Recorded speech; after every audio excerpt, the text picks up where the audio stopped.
Support comes from the Missouri Forest Products Association, committed to conservation and careful management of the state's forests to make them more resilient and better habitats for wildlife. ChooseWood.com. From St. Louis Public Radio. This is St. Louis on the Air. I mean, is she doing okay today? This was a month and a few days ago at this point. Yeah, I mean, as you can imagine, the anxiety that stays with you after an incident like that is very large. I think in Missouri, we really don't spend much money on these services that we all expect to work. Well, it's a challenging time, and we're competing. There's a labor shortage across all occupations, but we're so short-staffed at this point in time. Other inmates knew this was wrong. Mm-hmm. One of them saved her life, most likely. I'm Sarah Fensky. Last Wednesday, a corrections officer at the St. Louis County Justice Center was assaulted by a detainee there. Christina Nieto was monitoring a group of male inmates when one charged at her and hit her repeatedly in the face and head with a closed fist. St. Louis County prosecuting attorney Wesley Bell filed charges against her assailant just days later. 19-year-old Carnell Robinson now faces a charge of first-degree assault. But Christina Nieto is not the only corrections officer assaulted in that jail in recent months. Another female officer was assaulted by an inmate just weeks before. She, too, suffered pretty severe injuries. And yesterday, Bell's office also filed charges against Zamin Manuel. He's the inmate who attacked her. Those two corrections officers are now both represented by St. Louis attorney Elad Gross, and he joins us today. Elad, welcome. Hey, thanks for having me. So Christina Nieto, this is the most recent assault there Right. at the Justice Center. How is she doing right now? She is not doing very well. She is at home. She's had to have extensive medical treatment. Her vision is not great, and we're praying that there won't be long-lasting consequences from the assault. So this is a serious attack here. Yes, yeah, absolutely. And it's unfortunate that it ever happened. So how does she feel about the fact that the prosecutor's office, they have brought charges in this? Is she happy about that? Yeah, I mean that's a positive development for sure. I think Chrissy and many of her coworkers feel the same, that this has been a situation just waiting to happen because there haven't been enough reforms or policies put in place to make sure it doesn't. And yeah, I mean, it's a step in the right direction. I mean, when somebody is willing to do that, to the point that other inmates knew this was wrong. Mm-hmm. One of them saved her life, most likely. He stepped in the middle of this attack. That's right. I mean, it's something that I think folks in general understand. You know, corrections officers and inmates together, it's not the best situation for anybody, really. Mm-hmm. And I think that there's some shared understanding to some degree there. But yeah, somebody who's willing to be violent in that kind of a situation is a very scary thing, and led to this. And you said this was a situation that she and her colleagues feared was waiting to happen. In fact, at that point, it had fairly recently happened. Correct. Did she know at the time that she was assaulted about this colleague who Yes. had been assaulted? She did. The other officer, that was Officer Hanning, who was assaulted a month and a day before this. Literally was just in October, and they actually worked on the same floor in general, so they knew each other. And that assault seems to have gotten a little bit less attention. Can you tell us what happened there to your client, Christina Hanning? Yeah, so Officer Hanning was actually assigned to a different floor that day. She was assigned to the 7th floor, which is already an issue because you're not as used to the folks who are there. They might not know you as well. But, you know, some folks, they're moving from different floors, so there's some people who are familiar. In that situation, she was on her own again with 72 I believe, inmates on her own. 72 people. And these are not people who are like locked in an individual cell. They're all in like the same room together. Yeah, so there's different kind of shifts when some are coming out and some are going in. So not everybody was out at the same time, but she's responsible for all of them. That sounds like a lot to be responsible for. Quite a few. And yeah, in that situation, there was an inmate there who was being very belligerent. He was very upset.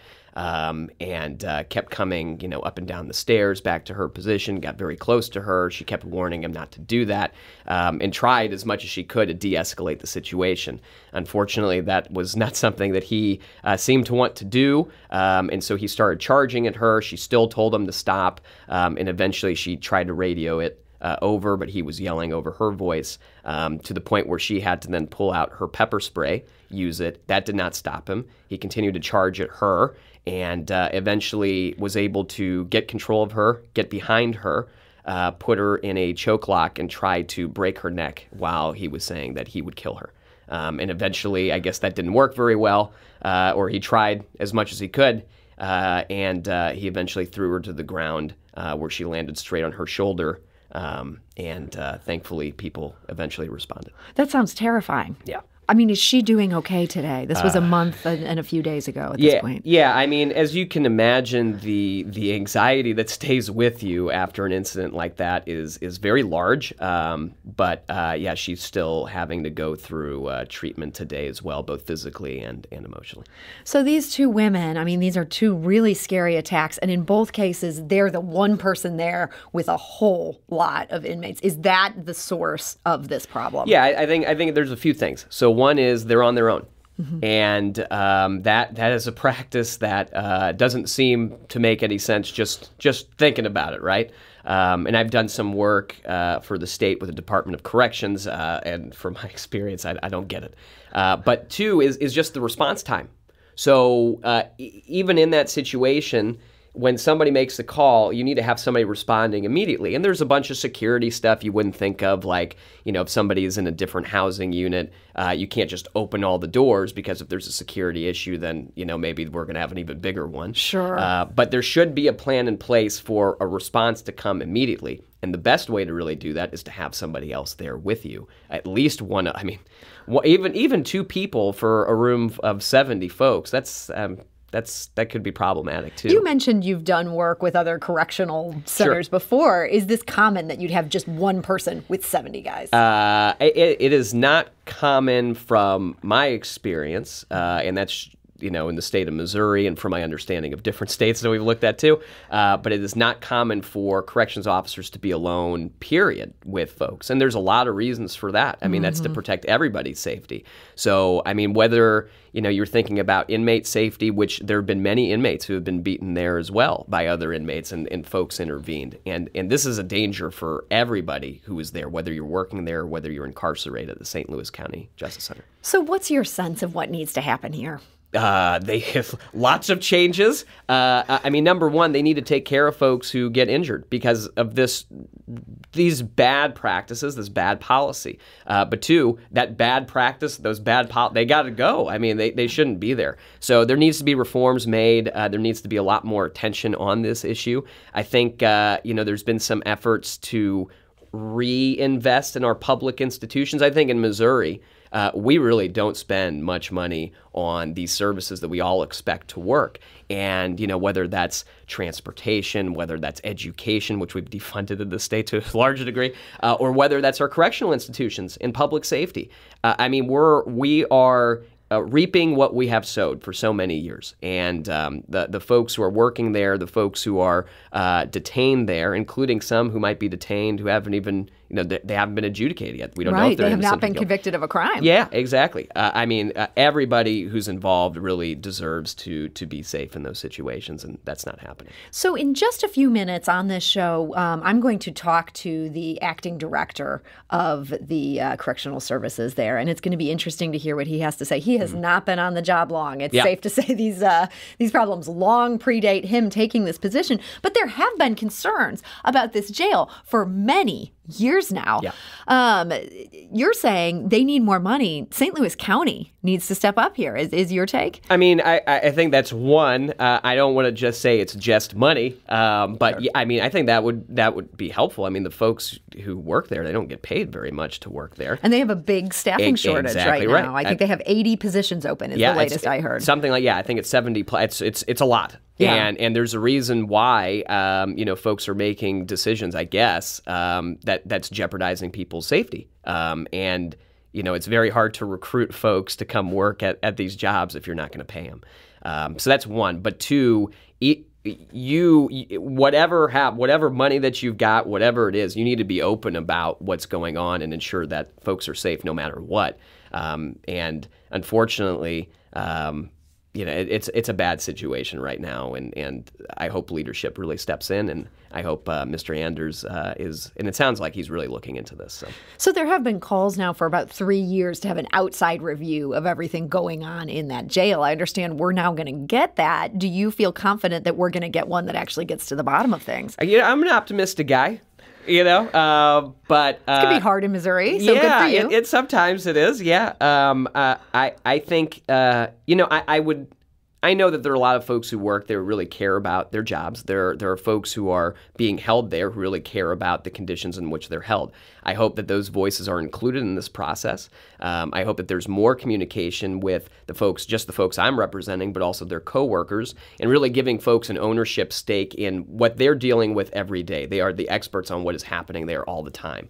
And I mean, oftentimes some of these government reviews ignore those voices that are often the most important there. But I hope that that's not the case here, and I hope we do see some serious changes. And it should not take somebody getting beaten within an inch of their life for changes to be made. And 2 people getting beaten. Yes, correct. Yes. So one other thing, you mentioned something that needs to change is they need to take care of these people who have been attacked and who have been injured. And you do have some concerns about how they handled the aftermath of the beating of your client, Christina Nieto. What happened there that is a concern? Yeah, and it actually, there was a similar kind of process with both of them, but with Officer Nieto, it was much stranger. So after she was assaulted and folks finally responded, she was removed from the room, as you can imagine. And despite the swelling in her face, despite the injuries that she just suffered and how long it took for folks to respond, and the fact that she was having issues responding to folks anyway, to their questions as they were asking and checking in on her. She couldn't even answer in a coherent way. Yeah, I mean, some stuff that, not remembering things. Signs of a concussion. Yeah. She was not given immediate medical attention by an EMT or an ambulance. Folks weren't called. Instead, they put her into a car. They drove her to the wrong hospital because they could not treat her for the trauma that she had. She became unresponsive during that car ride, and she had to be rushed in an ambulance from that one hospital to the next one where she was finally treated for her injuries. And I don't know if that's a policy there or whatever it is, but that is... there's absolutely no excuse for why she did not receive medical treatment immediately after this happened. So, Elad, you're a lawyer. You now represent these 2 women. Yes. Are you planning to file a lawsuit on their behalf? I mean, right now I am working with them and so far the folks in the county to make sure that they're getting the treatment that they need. That's the key goal here. Mm-hmm. Obviously, they would like to see changes too, as I've discussed. That this is something they very much want to see, and so we're all very willing to work with the county on all of these issues. Hopefully, I know people are like, oh, you're a lawyer, you want to file a lawsuit. That is not something that we're always interested in doing if we can resolve the situation the right way. But if folks aren't going to step up and take responsibility for what they did and do the right thing, then yeah, absolutely, we'll see them in court. But I hope that's not needed. That's something that we should always resolve these situations in. Well, Elad Gross, I want to thank you so much for joining us today. Anytime. We do need to take a quick break, but when we come back, we'll talk to Scott Anders. He's the acting director of the St. Louis County Department of Justice Services. This is St. Louis on the Air on St. Louis Public Radio.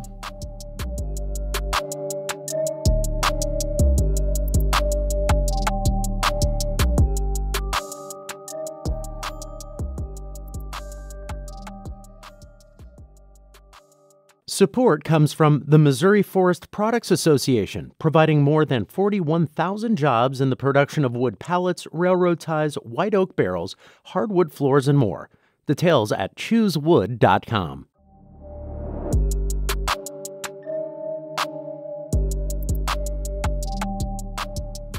Welcome back. Just before the break, we talked to attorney Elad Gross. He represents 2 female corrections officers.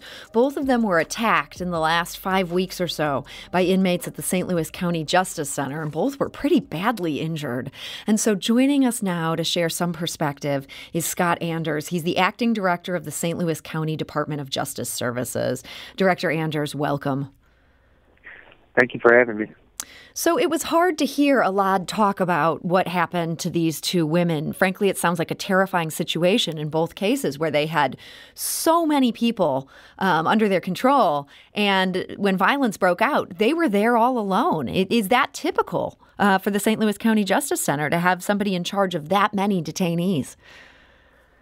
Well, both situations were horrible assaults, and our primary concern has been the welfare and healing of both Christina and Christina, and we have made some immediate changes to help with safety here. But I do want to share that the jail was built in March of 1998, and the model that was designed was a direct supervision model, which actually there are facilities built this way throughout the United States, and the design is to have 1 officer per pod.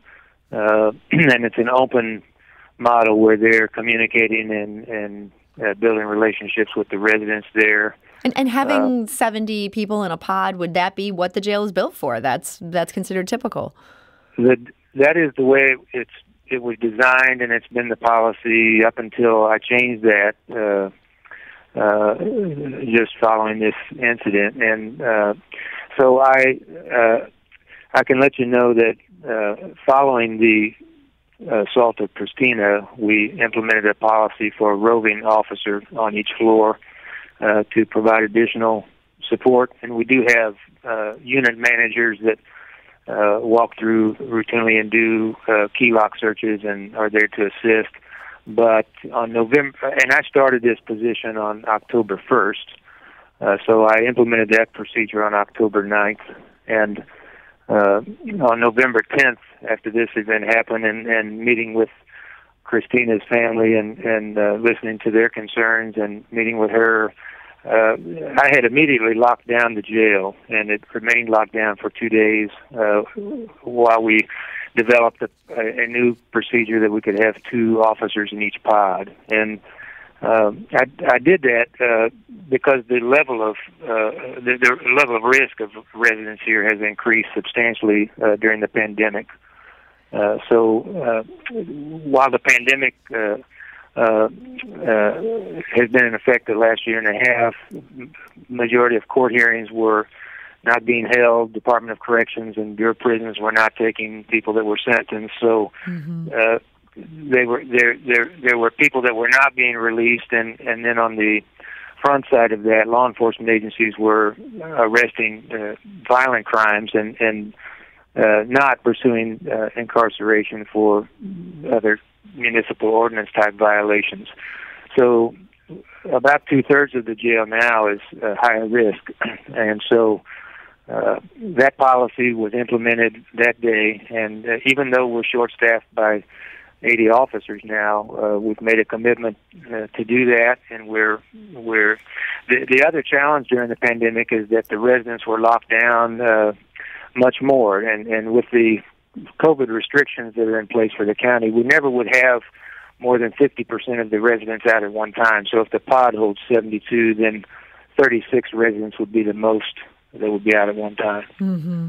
Okay, so it sounds like there's a number of factors going on here now. As you say, this is proportionally maybe a more violent population than that jail has historically been accustomed to. You don't have the misdemeanor people mingling in there.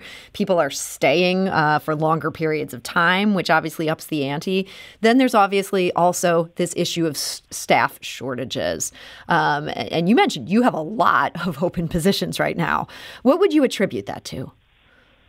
Well, it's a challenging time, and we're competing. There's a labor shortage across all occupations, but now private companies are able to provide signing bonuses and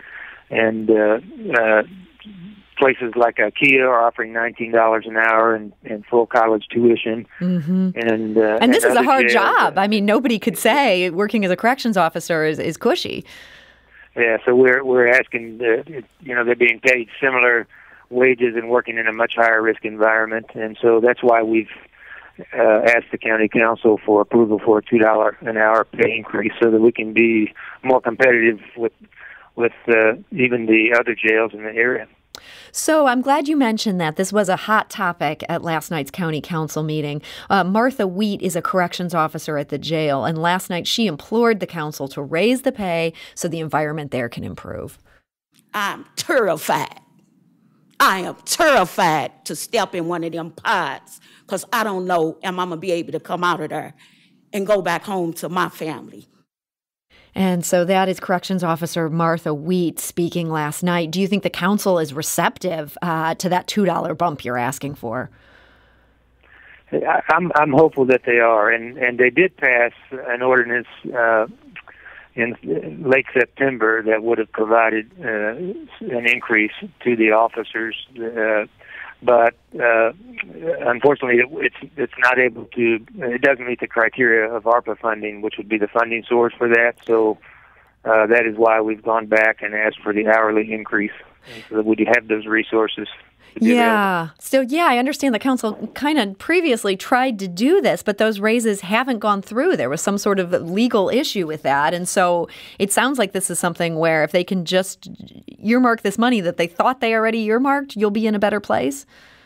Yeah, and we actually hope that can happen very quickly, and we've done a lot with recruitment to bring in new officers. So we have a class now of 9. Just this morning, Department of Labor was here for National Apprenticeship Week to highlight the new apprenticeship program that we have for corrections officers that will provide them with $500 after completion of their probationary period and up to 30 hours of college credit when they complete the 1-year apprenticeship program. We have 50 people scheduled to interview Thursday and Friday. So the pay increase will help us slow the rate that people are leaving while we're able to add new staff.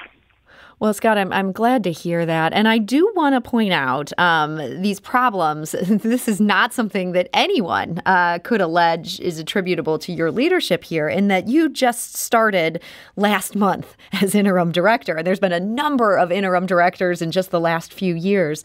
But last night at this county council meeting, the deputy director said that the atmosphere at the jail is the worst he's seen. He said he was there for a riot in 1999 and a flood in 1992. You're coming in as an outsider. You were the chief probation officer for the Eastern District of Missouri prior to this job.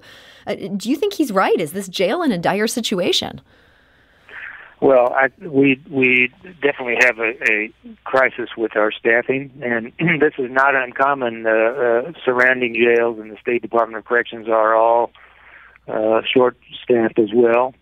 Working in this type of an environment, even during the pandemic, is difficult to recruit, and so we are doing a lot now to try to help with flexibility for scheduling and providing some opportunities for college and other things that would help staff in terms of their ability to work on the different shifts. They've worked tirelessly during the past 2 years. We have a 24-hour operation here, and I think what was being alluded to is that because we're so short-staffed at this point in time, we have our community correction staff and our salaried staff coming into the jail to help cover posts, and so understandably, after assaults like this, we had the facility locked down, and the residents that weren't involved in these were 2 individuals that committed the assaults, and there are 950 residents. So with them having been locked down more, and while we're short and we're able to put 2 officers in each pod, that now we can rotate, but that's less time out that the residents have. So we do need to bring on additional staff quickly, and then we'll be able to open up a lot of the programming that we had planned. We're now receiving our residential substance abuse treatment grant that will provide residential drug treatment. We have a $4 million grant for job readiness training that will be provided, and the community college has agreed to come in and provide college courses. We have new tablets for residents that provide not only entertainment but educational material and the ability to call family members and email them. But being able to implement all of these things requires that we be staffed at a level high enough to do that safely. So I'm very committed to having 2 officers in each pod. That's been implemented and will not go back to 1 officer per pod. And so we do need the support of the council to provide that pay increase so that we can have a bridge to get us to the point that we can be fully staffed and operational with those programs. Well, I'm glad to hear about these changes and that there's a movement underway to deal with this staffing shortage. I also do want to note, I misspoke there. I said the riot was in 1999. I meant to say 1991. Just wanted to clarify that. Scott, I do have one last question I want to ask you today. You are very new to this jail and just in your first month as acting director. What made you want to take on this job? This seems like such a tough, thankless role at a particularly tough time. Well, there was a commitment from St. Louis County to make improvements in the jail, and former director Doug Burris, who I worked with for 23 years at the federal level, came in and was beginning to make these changes. And quite frankly, that's why I'm here, because I wanted to be a part of making improvements to the jail. So we have great staff here, and we'll be bringing in National Institute of Corrections after January to provide leadership training and technical assistance. And we have CGL companies that will be coming in to do the full jail review and make recommendations. And I'm just confident that we'll be with the addition to pay and the information that we'll be receiving and continuing to listen to our staff and residents and the public, will be able to make these improvements. Well, Scott Anders, we wish you the best of luck with that. Well, thank you so much.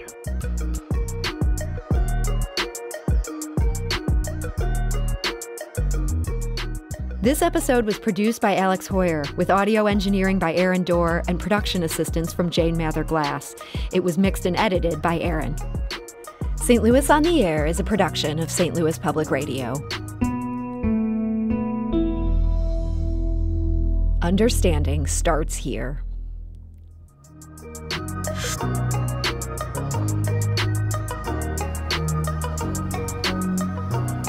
Do you find yourself regularly listening to episodes of St. Louis on the Air? Suggest us to a friend you think might enjoy our conversations. And leave us a review and rating on Apple Podcasts on the App Store. It's the simplest way to help people discover our show. Thanks. St. Louis Public Radio is a member-supported service of the University of Missouri, St. Louis.